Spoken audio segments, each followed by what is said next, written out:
where the industry involved has substantial national security sensitivity in the form of possessing technological knowledge of a kind that is not otherwise available and that could be used in ways that are adverse to our national security. Where the industry involved is sufficiently sensitive, is sufficiently central to networks that a decision by those who controlled it could have substantial adverse impacts on the U.S. economy. Or, well, in those two cases, I think it's appropriate for there to be very serious scrutiny and protection of national security interests. I think we have to be very careful in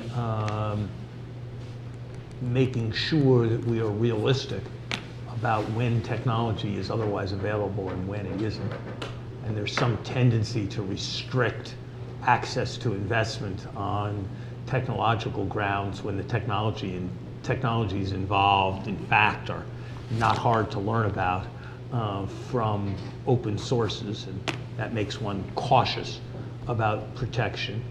And I think we have to be cautious about tit-for-tat strategies where we don't really have an objection to the investment in question or see danger from the investment in question, but there are other aspects of Chinese policy, including policy towards US investment, that we don't like, and the proposal is to retaliate. And I think we just need to be very careful in the way in which we execute those kinds of strategies. I think there are probably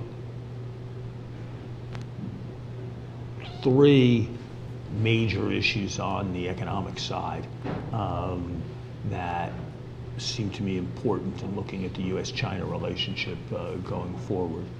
One is